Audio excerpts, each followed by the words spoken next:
प्रवक्ता ग्रंथ अध्याय 17। प्रभु ने मिट्टी से मनुष्य को गढ़ा, उसने उसे अपने प्रतिरूप बनाया, वह उसे फिर मिट्टी में मिला देता है। उसने उसे अपने सदृश शक्ति प्रदान की। उसने मनुष्यों की आयु की सीमा निर्धारित की और उन्हें पृथ्वी की सब वस्तुओं पर अधिकार दिया। उसने सब प्राणियों में मनुष्य के प्रति भय उत्पन्न किया और उसे सब पशुओं तथा पक्षियों पर अधिकार दिया। उसने मनुष्यों को बुद्धि, भाषा, आंखें तथा कान दिए और विचार करने का मन भी। उसने उन्हें विवेक से संपन्न किया और भलाई तथा बुराई की पहचान से। उसने उनके मन की आंखों की ज्योति प्रदान की, जिससे वे उसके कार्यों की महिमा देख सकें और उसके पवित्र नाम का स्तुतिगान एवं महिमामय कार्यों का बखान करें। उसने उन्हें ज्ञान का वरदान और जीवनप्रद नियम दिया, विधान और संहिता। उसने उनके लिए चिरस्थायी विधान निर्धारित किया और उन्हें अपनी आज्ञाओं की शिक्षा दी। उनकी आंखों ने उसके महिमामय ऐश्वर्य को देखा और उनके कानों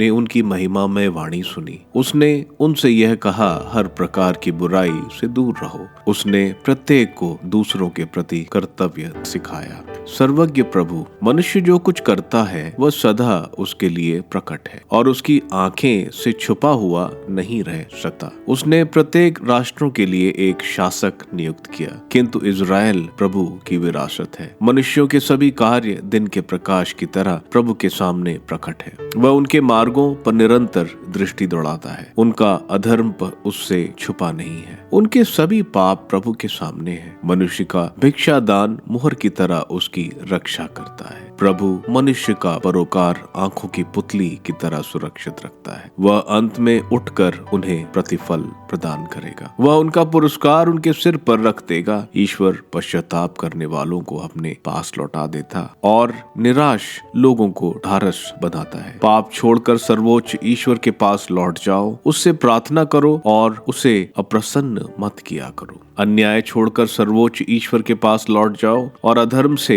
अत्यधिक घृणा करो। ईश्वर का न्यायोचित निर्णय पहचान लो और सर्वोच्च प्रभु से विनय और प्रार्थना करो। यदि जीवित लोग ईश्वर का ध्यान नहीं करते तो अधोलोक में कौन उसकी स्तुति गान करेगा। अधर्मियों की भ्रांति में मत रहो और मृत्यु से पहले प्रभु की स्तुति करो। जो मर चुका है वह प्रभु का स्तुति गान नहीं कर सकता। जो जीवित और सकुशल है वही प्रभु को धन्य कहता है। जीवित और सकुशल रहते हुए प्रभु को धन्य कहो। प्रभु की स्तुति करो और उसकी दया पर गौरव करो। कितनी महान है ईश्वर की दया और उसके पास लौटने वाले के लिए क्षमाशीलता। सब कुछ मनुष्य के लिए संभव नहीं है, क्योंकि मनुष्य अमर नहीं है। सूर्य से अधिक प्रकाश में है, किंतु उस पर भी ग्रहण लग सकता है। रक्त मांस का मनुष्य तो बुराई की बात सोचता है। ईश्वर विश्वमंडल पर दृष्टि दौड़ाता है, किंतु मनुष्य मिट्टी और राख मात्र है।